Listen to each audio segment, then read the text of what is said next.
네, 강의 녹음을 해야 돼가지고, 강의 녹음을 시작하겠습니다. 네, 얼굴 가리고 싶으시면 가려도 돼요. 네, 뭐 얘기하고 있었지? 네, 성경 말씀에 안 나온다. 성경 말씀이 안 나와. 그래서, 이 연애를, 뭔가, 어떻게 해야 될지 잘 몰라요, 다들.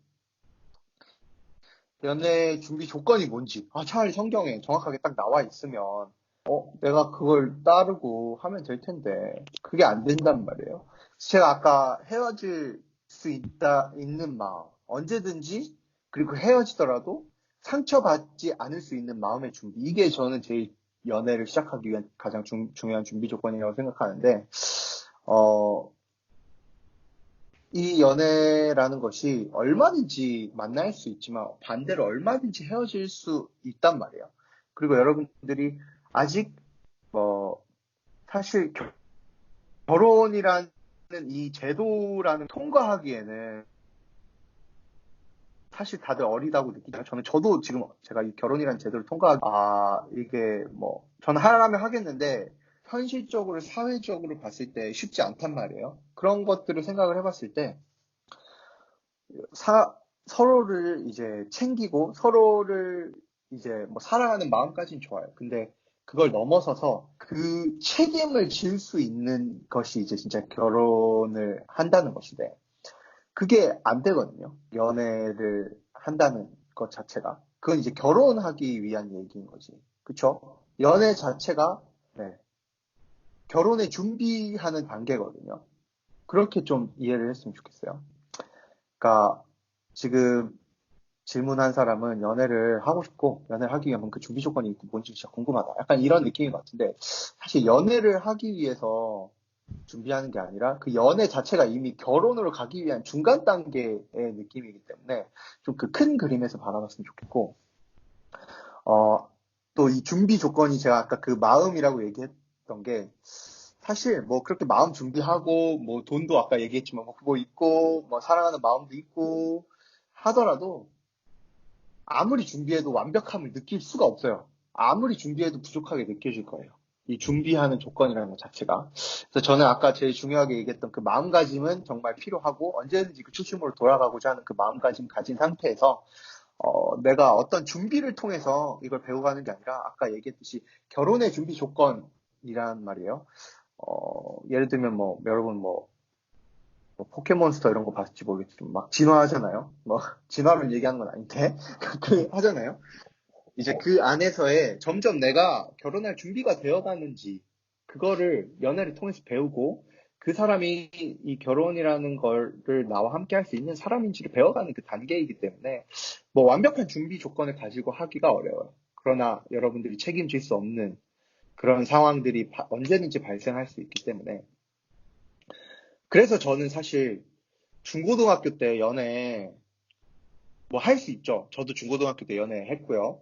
여러분들 중에서 중고등학교 때 연애한 사람 많고 아까 윤지도 고등학교 때는 좀 잘 할 수 있지 않나요? 이렇게 얘기를 했지만 이제 실제적으로 결혼을 할 수 없는 나이고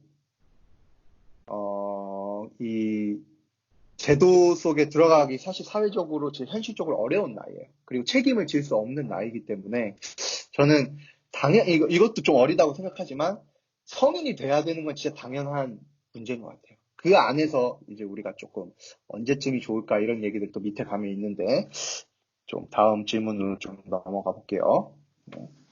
그래서 그 마음이 제일 중요하다. 두 번째, 친구로만 지내고 싶으면 어느 정도까지 거리를 두어야 할까요? 네, 이 질문자한테 대시하는 사람이 있었던 것 같아요. 그렇죠? 친구로만 지내고 싶은데 저 친구가 조금 선을 넘네? 그쵸? 이런 상황인 것 같아요, 제가 보기엔.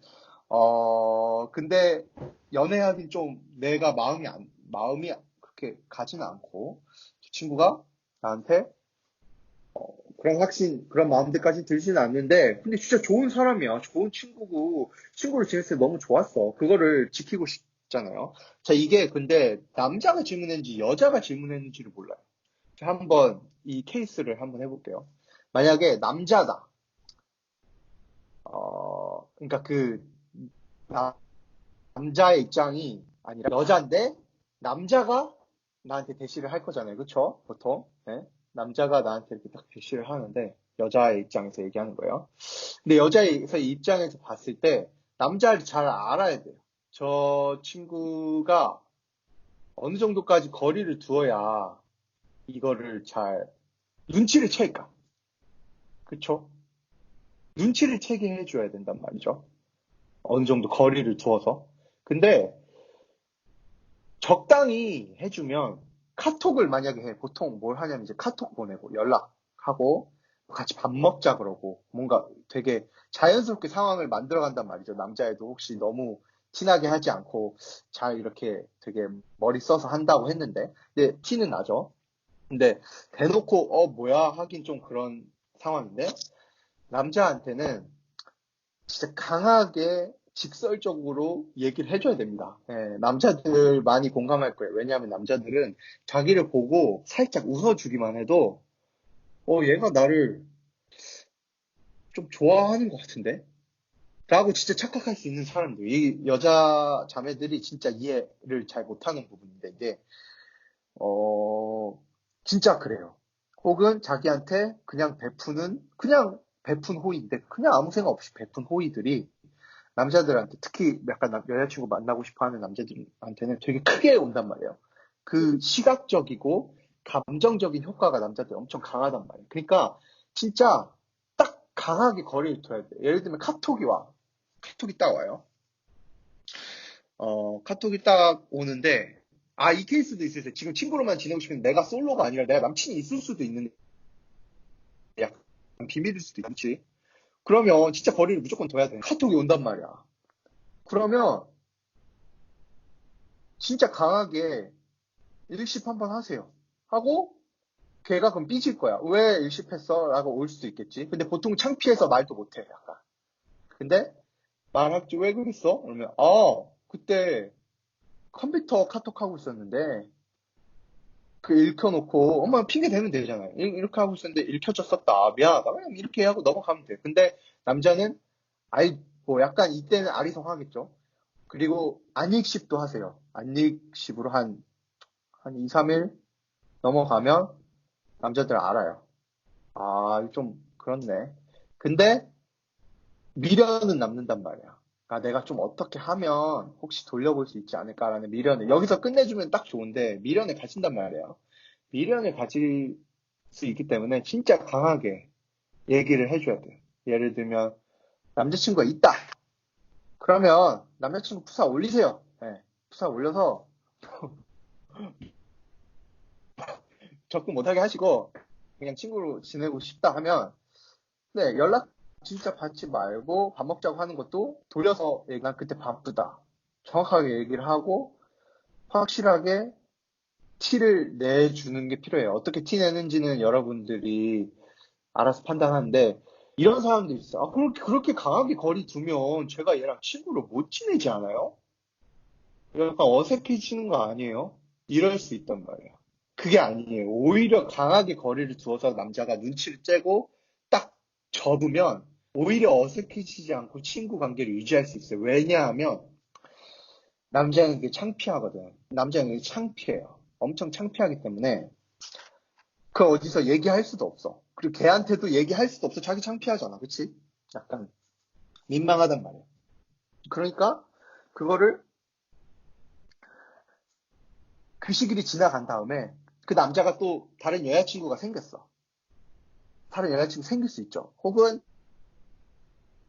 뭐 그냥 그 여자가 내가 또 다른 남자친구를 사귈 수도 있죠. 그러면 이제 걔가 어차피 그 건덕지가 없어졌기 때문에 그냥 좋은 친구로만 남게 본인이 이제 작용을 할 거예요. 그 시간 그때 자연스럽게. 그러면서 그때 약간 대시했잖아. 약간 대시했던 걸 약간 무마시킬 거야. 그냥 나는 너랑 친해서 그때 그랬던 건데 정도로 자기 안에 이미 방어 기제를 만들어놔요. 그건 별로 걱정할 필요가 없어. 그래서 어색해지지 않아요. 오히려 강하게 거리를 둘 때 그때 제가 진짜 바빠서 그랬던 거야. 그 친구가 그때 바빠서 그랬고 내가 얘를 약간 좋아하는 마음 솔직히 있었지만 근데 그런 거 이제 티도 내면 안 되고 없어진 마음이야 하면서 자연스럽게 이제 오히려 그냥 친구 관계 유지하려면서 지낼 겁니다. 그렇기 때문에 이 정도 거리를 두는 게 여자 입장에서도 마찬가지예요. 네. 보통 왜냐하면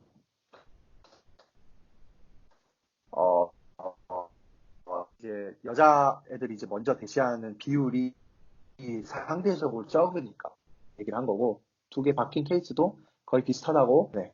그리고 그걸 그럼 어떻게 알아요? 저 사람이 저렇게 하는 건지. 예를 들면 밥 먹자고 약속했어. 근데 밥 먹자고 약속했는데 약속한 게 아니라 제안을 했는데 돌려. 이래서 안 될 것 같다. 거기서 끝나면 진짜 아닌 거야. 만나고 싶죠? 그러면 나 이날 진짜 안 돼. 이날은 어때라고 제시를 하게 돼 있어요, 사람이. 맞죠? 제시를 하게 돼 있어요. 그렇지 않다. 그러면 그냥 마음 접는 게 서로 편합니다, 진짜. 그러고 친구를 지내세요. 그게 제일 좋은 케이스입니다. 그다음에 남자의 또 케이스이죠. 이 군대 아직 안 갔는데 연애가 하고 싶다. 네. 이건 뭐 그냥 너무 쉬운 답입니다. 진짜 안 돼요. 왜? 근데 하고 싶으면 어쩔 수는 없죠. 근데 저도 군대 전에 연애를 했었거든요. 지금 여자친구 말고. 그래서 한 일병 때 헤어져가지고 진짜 막 울고 힘들었어요. 엄청 힘들었는데 뭐 지금은 너무 괜찮고 오히려 감사하지만 걔한테 감사한 게 아니라 헤어진 게 참 감사하지만 군대 전에 연애해서 결혼한 사람 제가 지금 28살입니다. 28살인데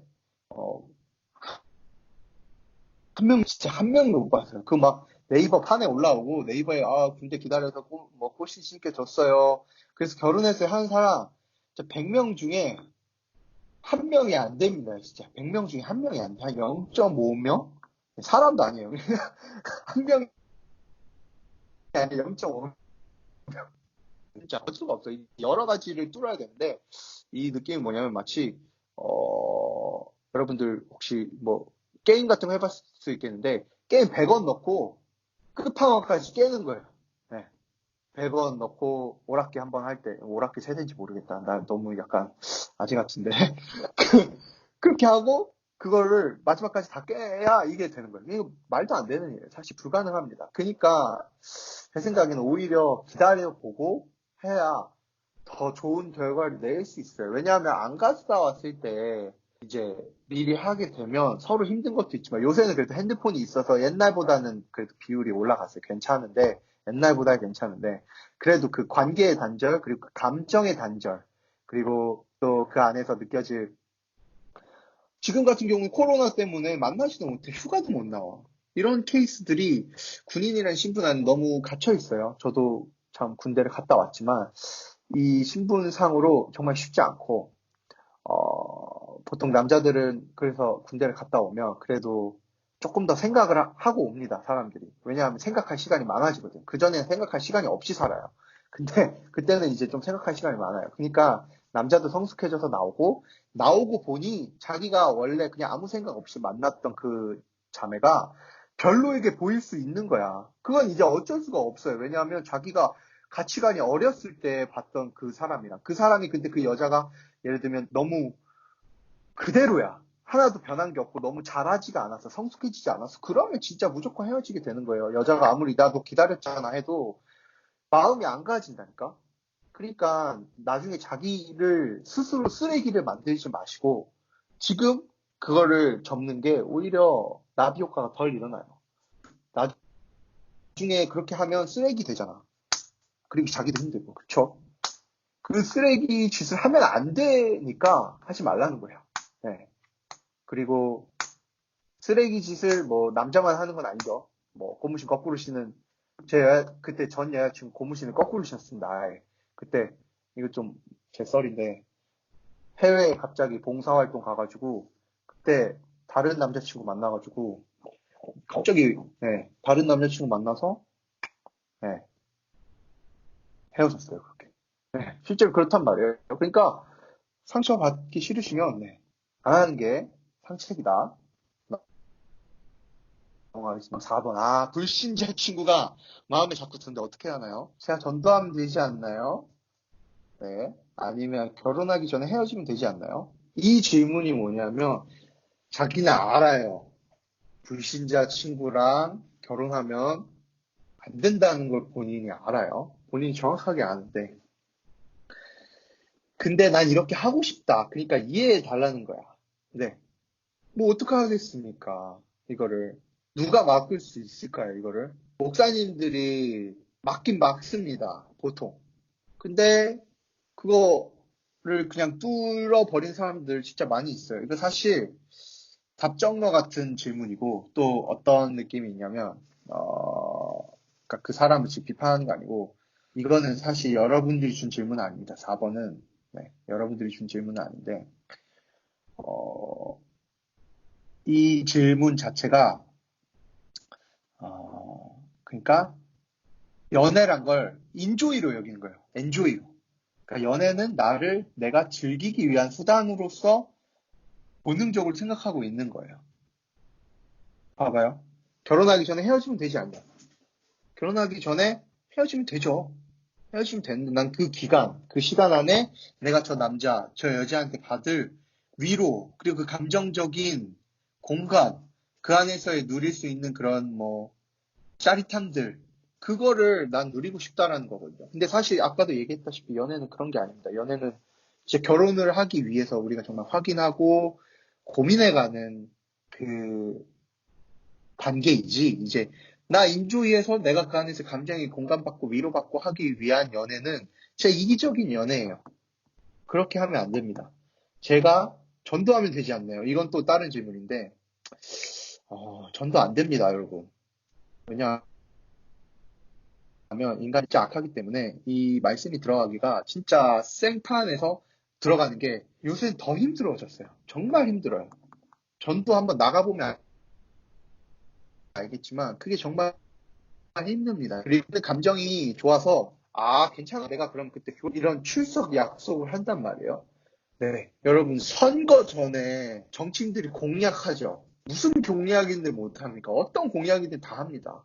하늘의 별도 달도 다 따줄 것 같은 그 연애 시절 때 하는 말은 나중에 진짜 결혼을 했어. 만약에 그렇게 해가지고 진짜 만약에 그러면 그 말을 언제든지 손 바꾸듯이 바꿀 수 있는 사람이 됩니다.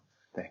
그리고 불신자 친구가 마음에 들지 않을 거예요. 만약 자기가 진짜 신앙이 있는 사람이라면 그 종착역이 다르다는 것을 너무나도 잘 알고 그 위험성을 잘 아는 사람이라면 불신자 친구가 마음에 들지가 않을 겁니다. 애초에. 네. 자신의 신앙을 좀 더 내가 지금 불신자 친구를 이렇게 만나고 싶어 하는 마음이 여전히 있구나. 있을 수는 있어요. 그러나 그게 든다면, 그러면 안 된다는 것을 내가 알고 배웠는데도 불구하고 내가 마음이 이렇구나. 내 신앙 상태에 좀 더 돌아보라는 계기인가 보다라고 오히려 이런 마음을 가지고 접근하는 게 좋아요. 여러분들 중에 불신자 친구랑 연애하는 사람이 있을 수도 있어요. 그리고 불신자 친구랑 연애했던 사람이 있을 수도 있어요. 저도 그랬던 적이 있었고요. 그래서 정말 그 마음을 이해합니다. 이해하지만 이 시기 때 나오는 그 호르몬들로 우리의 사랑이 전부라고 생각하는 것은 정말 하나님이 만드신 이 사랑이라는 그 위대한 감정을 너무 우리 안에 감정으로 제한시키는 거라는 걸 좀 알았으면 좋겠어요. 다음 질문 갈게요. 5번. 어떤 간사님은 22살 전까지는 연애하지 말라고 하셨고, 3학년. 어떤 목사님은 나이가 절대적인 위치가 아니다. 연애관이 잡힌 다음에 하는 게 좋다.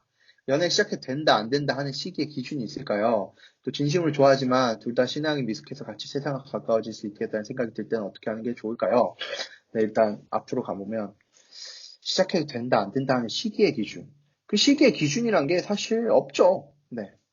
그게 사람마다 다 가치관이 다르고 사람마다 자라가는 시간대와 자라가는 정도, 수준이 다 다르기 때문에 그거를 하나라는 딱 기준으로 일반화시켜서 얘기하는 것은 쉽지 않아요. 저 22살 전까지 연애하지 말라고 하는 건 사실 뭐라고 해야 되지? 좀 방어적인 좀 정책입니다. 예를 들면 저 말을 누구한테 보통 많이 하냐면 이제 솔직하게 이제 조금 아직 성숙해져야 할 사람들한테 저렇게 얘기를 합니다. 네. 조금 더 성숙해져야 할 사람들. 그러니까 이 안 된다는 시기의 기준이란 게 사실 정확하게 없죠. 그러나 우리가 어느 정도 유추해 볼 수 있습니다. 예를 들면은 어떻게 유추해 볼 수 있냐면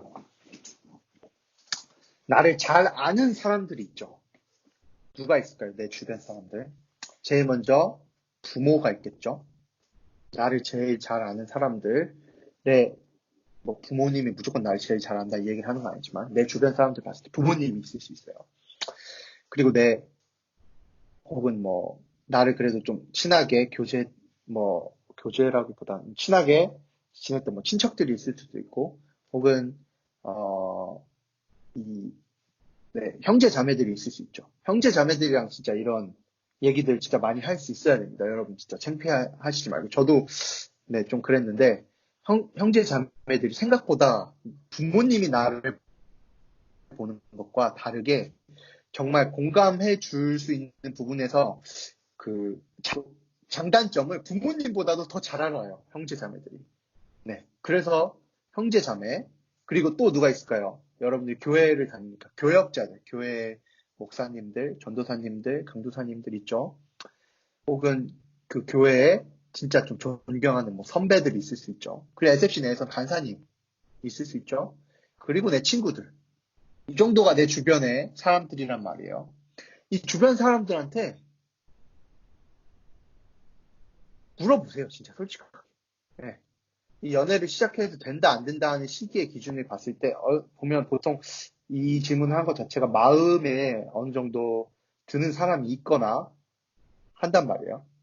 그러면 그 사람이 이런 사람이 있다 하고 창피해하는 마음들을 가질 게 아니라 오히려 이걸 오픈할 줄 알아야 됩니다. 저는 그게 진짜 시작해도 된다 안 된다 하는 시기를 여는 열쇠라고 생각해요. 그거를 내가 오픈할 수 있느냐 없느냐. 나의 주관적인 생각으로 시작해서 연애를 시작하는 게 아니라 정말 객관적으로 이 모든 상황들을 잘 바라보고 남의 얘기까지도 귀 기울일 수 있는 자세가 이미 되어 있어야만 이걸 다른 사람들한테 오픈을 할 수 있단 말이에요. 그리고 그만한 관계를 맺어올 수 있었던 사람이라는 증거란 말이에요. 그렇기 때문에 제가 아까 말했던 부모님, 뭐 교역자, 혹은 간사, 혹은 형제자매, 친구들 물어보세요. 물어보면 답이 나옵니다. 특히 교역자님들 좀 빡세게 얘기해 주십니다. 생각보다. 네. 대충 아니야.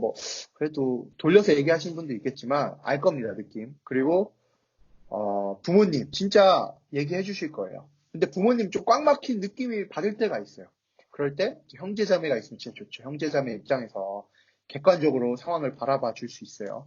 형제자매랑 잘 지내야 됩니다. 그리고 친구들의 말은 제일 최후의 겁니다. 왜냐하면 이런 사람들이 이제 관계를 좀 생각하기 때문에 좀 살살 말해주는 경향이 있고, 또 그 친구는 내가 이 친구를 진짜 신뢰하지만 저 친구는 나를 별로 신뢰 안 할 수가 있어요. 그러니까 몰라. 난 진짜 친하다고 생각했고 그랬는데 사실 별로 친하게 생각하지 않았다라고 생각하는 사람들 솔직히 한두 명씩 있잖아요. 그걸 생각했을 때 좀 위험성이 있습니다. 그냥 대충 말해줄 수 있어요. 이 그룹들에게 다 얘기를 해봤을 때 진짜 한 3-4명, 그러니까 3그룹 정도 이상 진짜 너는 진짜 연애할 때다. 진짜 연애를 시작하는 게 정말 좋다. 이런 얘기를 할 겁니다. 더 오지랖이 심한 사람들은 그런 사람들을 위해서 이 친구 어떠냐고 보통 많이 질문해줘요. 네. 부모님은 잘 안 그러겠지만 교역자 혹은 뭐 간사님들 생각보다 그거 많이 해줍니다. 저도 그렇게 해가지고 만든 커플 생각보다 좀 있고, 진짜 좀 있어요. 지금도 노력하고 있어요. 저는 좀 그런 게 오지랖이 넓은 사람인데, 그러니까 그 느낌이 올 겁니다. 이렇게 나에게 지금 연애를 푸시하고 있구나. 그럼 내가 진짜 연애해도 된 상황이 있구나. 근데 나는 하고 싶지 않다는 이제 좀 다른 문제죠. 네. 그런 기준, 시기의 기준보다는 시기를 딱 떨어뜨리는 것이 아니라 내 주변의 사람들을 객관화시킬 수 있는 그 능력. 네. 그게 생각에는 하나의 시기의 기준을 하나의 열쇠이지 않을까 생각합니다. 자, 다음으로 넘어갈게요. 자, 이제 연애를 하고 있는 사람들에게 혹은 경험자들. 이거 진짜 중요한 문제. 공동체 안에서 연애 언제 공개해야 할까요? 네, 지금 빨리 공개하고 싶은 것 같은데, 혹은 나는 공개하고 싶은데 누구는 공개 안 하고 싶어 하고, 혹은 뭔가 공개해야 될 것 같은데 타이밍 못 잡고 뭐 이런 사람들이 있을 수 있죠. 저는 이 질문 자체가 이미 공동체 안에서 연애를 공개하지 않은 상태로 비공개로 만났다는 얘기잖아요. 저는 제 생각에는 오히려 연애를 나중에 공개할 게 아니라 진짜 최소한 시작하기 전에 제가 이미 공개가 되어 있어야 한다 생각해요. 제가 아까 위에서 얘기했죠. 이 질문 얘기했죠. 언제 사람들한테 물어봐라. 사람들한테 이렇게 물어보잖아요. 솔직히 소문 나긴 합니다. 소문이 나기는 해요. 어느 정도. 입소문이 납니다. 그렇게 해서 자연스럽게 이미 퍼져 있어야 돼요. 그래서 공동체 안에 자기와 이제 같이 함께하는 교제하는 친구를 오픈해주고 나를 감시해줘라는 요청을 하는 거예요. 그게 자연스럽게. 공개하는 것이 나 얘랑 사귄다? 나 이제 여자친구, 남자친구란 게 있다? 자식들 니는 없지? 하면서 과시하는 용도로 내가 이걸 공개하는 게 아니고 나 이 친구와 교제를 하기 시작했어. 그래서 이 교제를 통해서 진짜 이 친구가 나가 결혼을 할 수 있는 사이인지 아닌지 정말 알아보는 이 단계를 가졌어 라는 걸 의미하는 거예요. 그렇기 때문에 이거에 대해서 객관적으로 날 바라봐주고 객관적으로 이거를 한번 얘기를 해줘. 언제든지 나에게 권면해줘. 내가 죄에 빠져 있을 때 혹은 내가 관계가 불안할 때 이것들에 대해서 나에게 조언해주고 도와줘. 우리는 같은 공동체니까 라고 오픈하는 겁니다. 그러니까 언제 해야겠어요? 사실 자연스럽게 이미 아까 제가 얘기했던 연애하는 시기 정석대로 간다면 이미 사실 사람들 대충 다 알고 있어요. 연애 사귀자라는 이런 게 이런 거를 언제부터 교제 시작했다 말 안 해도 다 알고 있어요. 모든 사람들이 다 알고 있어야 하는 거예요, 이미. 그래서 최대한 빨리 공개하는 게 좋고. 근데 약간의 케이스들이 있습니다.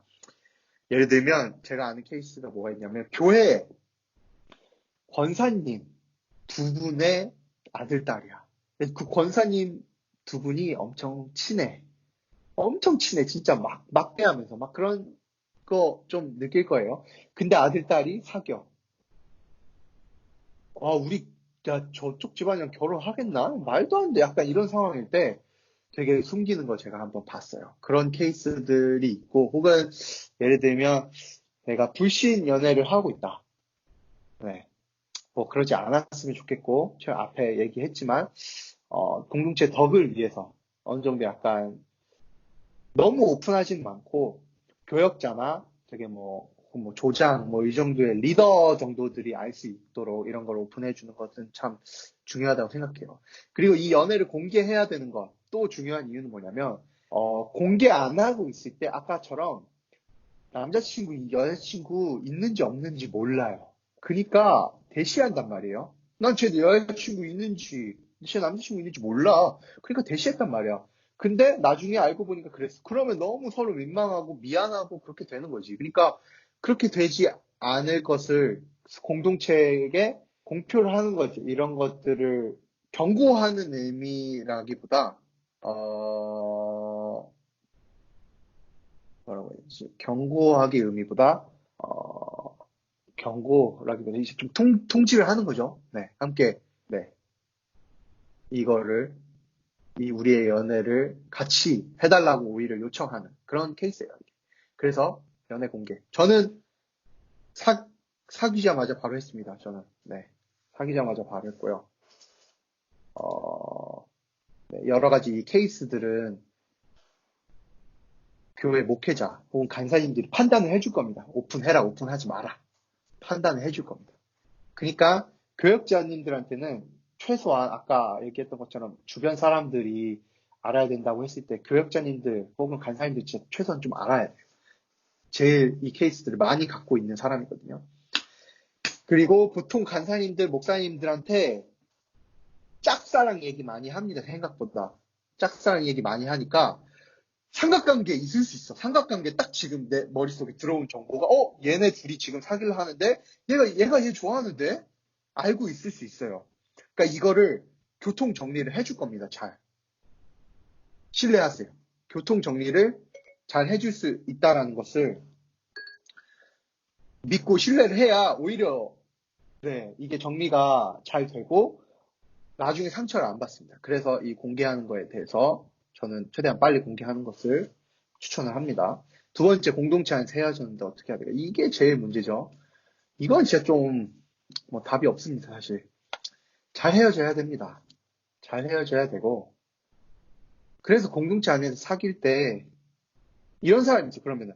그리고 헤어지면 어떡해요. 헤어질 수도 있는데, 이, 오픈했다가 헤어지면 공동체 안에서 저희 둘만 그냥 조용히 있으면 되지. 다른 사람들도 불편해지잖아요. 그러니까 공개 안 할래요.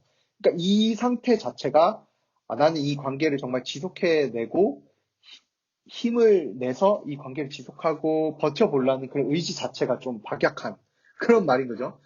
네, 그건 다른 문제입니다. 공동체 안에서 헤어질 문제들은 헤어질 수 있다라는 것들 공동체 안에 구성원들도 이해해 줄 수 있어야 하고 배려해 줄 수 있어야 합니다. 이건 공동체의 성숙도가 제일 나타나는 겁니다.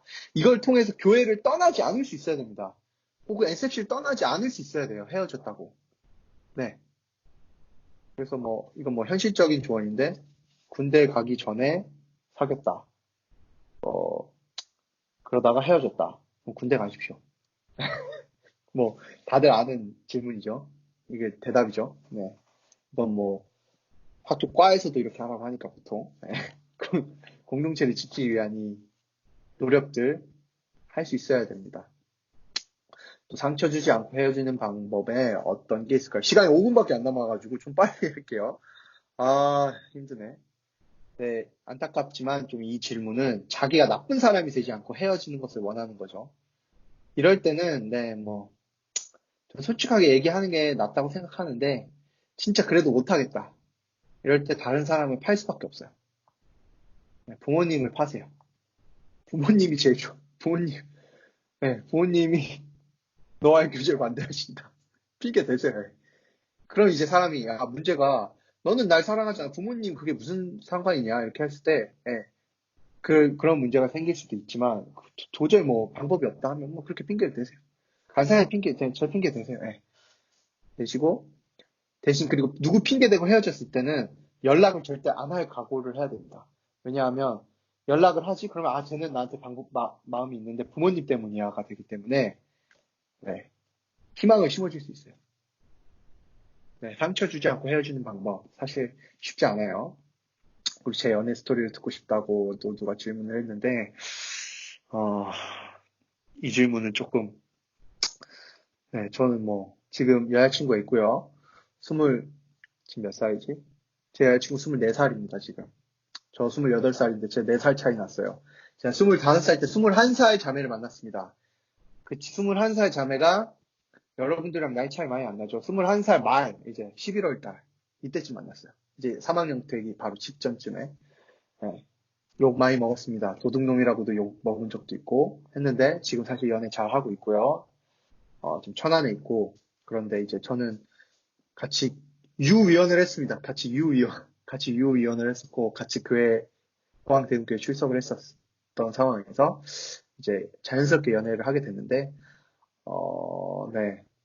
제가 좀 강하게 초반에 대시를 했다가 그 친구가 끊었어요, 먼저. 그래서 이 친구가 나한테 관심이 없나 이러고 있던 와중에 속으로 좀 생각하고 고민하고 기도해서 왔더라고. 그러고 나한테 연락이 또 왔어. 뭐 해요? 라고 연락이 왔어. 그래서 느낌 왔지. 이거 관심 있어서 하는 말이구나. 근데 그때부터 자연스럽게 팍 이어졌어요, 그때. 지진 난 날인데, 날이 아니라 지진 시즌인데, 2017년도 지진 시즌 때, 그래서 이 친구가 위에 강화도에 삽니다. 그리고 저도 저기 경기도 출신이기 때문에 포항을 떠났어요. 포항이 잠깐 너무 위험하니까 경기도 위쪽에 있었죠. 그래서 자연스럽게 한번 만나자. 또 되고 해서, 만나게 됐고, 지금 2년 반째 교제 중이고, 목표는 내년에 결혼하는 건데, 쉽지 않고, 아니면 진짜 최소 내후년까지는 결혼을 하자라는 이 목표로 지금 하고 있습니다. 네. 민망하네. 네, 그 다음, 이 스킨십 문제. 이게 진짜 여러분들한테 제일 중요한 문제라고 저는 생각해요. 그러니까 아까 연애에 대해서 보통 사람들이 많이 얘기를 하죠. 최대한 늦게 하는 게 좋다. 이 얘기가 뭐냐면 이 스킨십 문제 때문입니다, 사실. 최대한 늦게 하라는 이유가 바로 이게 가장 중요하기 때문이에요. 인간의 이 욕구라는 것이 특히 이 스킨십이라는 것도 어느 정도 일종의 성욕에 포함이 된단 말이에요.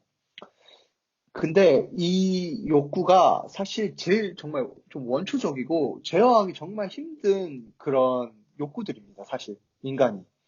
특히.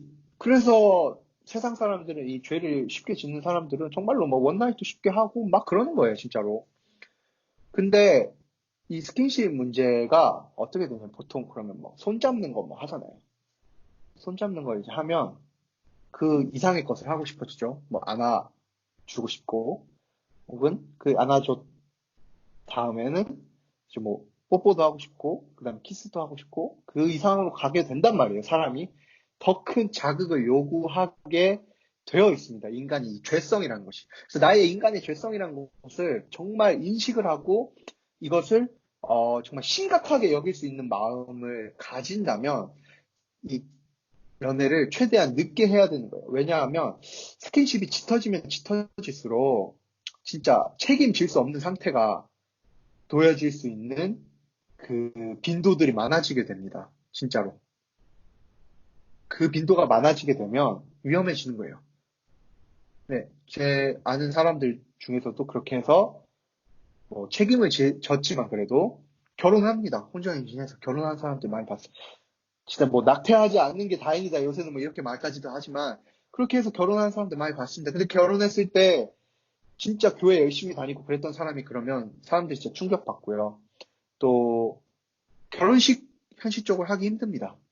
축복받기 좀 어려운 상황이 됩니다. 그런 결혼식 네, 하고 싶습니까, 여러분? 그게 아니라 이 제어할 수 없는 마음들이 있기 때문에 최대한 늦게 교제를 시작해야 합니다, 사실. 최대한 늦게 교제를 해야 예를 들면 25, 26이 됐을 때야 뭐 한다고 칩시다. 그러면 25도 사실 좀 어리다. 예. 뭐 나이가 최대한 들었을 때 이제 아까 얘기했듯이 사회적인 이런 결혼적인 하는 것도 어느 정도 이해가 되고 또뭐 결혼이 그냥 사회적인 조건을 하는 것은 절대 아닙니다. 그런 건 아니지만 그런 현실적인 문제들을 바로 타파할 수 있는 그 나이대가 있어요. 그렇기 때문에 최대한 늦게 이것들을 제어해야 이게 되더라도 이게 우리가 참기가 힘드네. 공유를 해야 됩니다. 서로 이것들을. 우리가 서로 이게 참기가 힘들고 서로 계속 원하게 된다. 그러냐? 그럼 결혼하자. 그럼 추진력 있게 바로 결혼할 수. 근데 여러분 20살 때 그렇게 추진력 있게 결혼할 수 있습니까? 사실 현실적으로 그렇게 못 하거든요. 그렇기 때문에 이 스킨십 문제가 정말 심각하고 힘듭니다. 네, 뭐 저라고 무슨 뭐 스킨십 문제 이런 거 해가지고 막 저는 진짜 뭐 손만 잡고 살까요? 뭐 그런 건 또 아닙니다, 사실. 네, 그런 건 아니지만 이게 정말 힘든 문제가 모두에게 있단 말이에요. 모두에게 힘들 수 있어요. 어떤 사람이건 간에. 어떤 뭐 교회에 아무리 신실해 보이고 아무리 되게 착해 보이고 정말 교회 오빠 같아 보이는 사람도 이런 것들이 다 있어요. 이런 것들을 정말 경계할 줄 알아야 됩니다. 그래서 뭐 여러분은 뉴스 심심치 않게 보잖아요. 대형교회 목사님들이나 뭐 그런 목사님들 중에서도 이런 범죄에 빠진 사람들 많이 있어요. 결혼했는데도 불구하고. 네, 이게 그만큼 어려운 문제들입니다. 그렇기 때문에 결혼을 견제로 하지 않는 그 스킨십들은 결국 그 둘 사이가 헤어지고 만약에 딱 봐도 헤어져야 해. 헤어지는 관계여야 하는데도 헤어지지 못하게 합니다. 죄가 서로를 계속 갉아매고 있는 거예요. 혹은 뭐 진짜 문제를 일으키게 되는 거죠. 여러분들이 심각하다고 생각하는 그런 문제들을 일으킬 수 있기 때문에 최대한 스킨십을 만약에 하고 싶잖아요. 예를 들면 나 여자친구 사귀고 남친구 사귀었는데 그래도 스킨십 할 수 있는 거 아닌가? 보통 뭐 친구들은 보면 일주일도 안 돼서 손 다 당연히 다 잡고 그러던데 뭐 하루 만에 손 잡고 뭐 사귀기 전에도 손 잡고 그러던데 그거를 기준으로 삼지 마십시오, 여러분. 여러분들의 죄성과 그 악함에 대한 경계심을 더 오버해서 가지십시오. 그랬을 때야말로 이것들을 더 늦게 할 수 있고요. 만약에 예를 들어 손 잡는데 6개월 걸렸다고 칩시다. 그럼 다른 거 할 때도 더 늦게, 그러니까 다른 거 할 때도 그거에 비례해서 최대한 억제하면서 잘 참아왔으니까 버틸 수 있겠죠. 그래서 연애가 뭐 2년쯤 됐어. 그럼 그때 이제 뭐 뽀뽀를 할 때가 됐어. 그러면 야, 그건 좀 그렇다. 우리 결혼하자. 할 수 있는 나이대가 되는 거예요. 늦게 결혼하면 결혼할수록. 그렇기 때문에 스킨십의 문제에 대해서 여러분이 정말 경각심을 잘 가지고 했으면 좋겠어요. 제일 중요하다고 생각합니다. 네, 지금까지 질문들을 한번 좀 쫙 봤는데, 오늘 뭐 시간이 짧아서, 원래는 이 나눔들도 하면서 남녀로 나눠서 또 하고 싶었고, 또 이 남자 형제들에게는 또 제가 가고, 또 자매님들에게는 또 자매 담당하시는 또 누구 한 명을 또 이렇게 초대해서 좀 할까 했는데, 이번에 시간이 좀 1시간밖에 안 돼서 좀 짧고, 다음에 한번 그런 케이스들을 만들어 보려고 준비 중에 있어요. 네, 그래서 이 연애 같은 거에 대해서 여러분들 최대한 많이 공유해 줄 수 있어야 하고, 공유하지 못한다면 이미 내가 떳떳하지 못하다는 걸 증명하는 거예요. 공유해 줄 수 있어야 됩니다. 그런 생각들을 가지시고, 여러분들 연애에 대해서 그렇다고 또 너무 무겁게 생각할 것은 아니고, 결혼, 그거와 동급으로 생각할 것은 아니지만, 정말 그에 준하는 그런 마음가짐들을 갖고, 정말 아름답게, 좋게, 잘 연애했으면 좋겠어요. 네. 여기서 연애 강의 마무리하겠습니다. 뭐 질문 같은 거 있으면, 저에게 또 지금 하긴 좀 그렇고, 카톡으로, 혹은 그 링크 제가 보내드렸죠? 거기에 또 질문해주세요. 제가 뭐 오늘이나 내일이나 또 한 번씩 들어가서 볼 테니까, 그러면 뭐 답을 해줄 수도 있고, 네. 카톡을 주시면 제일 좋을 것 같아요. 근데 그렇게 해서 네. 꼭 다른 질문들 있으면 또 궁금증 해소해 드릴 테니까 오늘 강의는 그럼 마무리를 하고, 우리 이제 회의 가야 하는 사람들 이제 또 회의를 가야 하니까 그렇게 갑시다. 여기서 마무리를 하겠습니다. 제가 기도하고 마무리할게요. 사랑이 많으신 아버지 하나님, 오늘 그리스도인의 연애에 대한 주제로 강의를 진행하였습니다. 이 강의를 듣는 모든 운동원들이 마음속에 정말 그 연애라는 것이 정말 결혼을 준비하기 위한 정말 중요한 단계라는 것을 인식하게 하시고, 정말 하나님 앞에서 떳떳하게 정말 연애할 수 있는 마음들을 허락하시고, 또한 공동체도 함께 사랑하는 마음 허락해 주셔. 그 대상자만 연애하는 것이 아니라 그 안에 하나님이 계시고, 그 우리와 함께 또 연애하는 공동체들이 있다는 것들 잊지 않게 하여 주셔서 정말 지혜롭게 슬기롭게 이 연애에 대해서 바른 가치관을 가지고 살아갈 수 있도록 주님 붙들어 주시옵소서. 예수 그리스도의 이름으로 기도합니다. 아멘. 네, 여러분 여기까지 해서 마무리를 하겠습니다. 자, 수고했습니다. 빠이빠이. 마이크 풀고 그래도 빠이빠이 하고 갑시다. 수고했어 얘들아. 안녕. 수고하셨습니다. 빠이빠이. 혜준이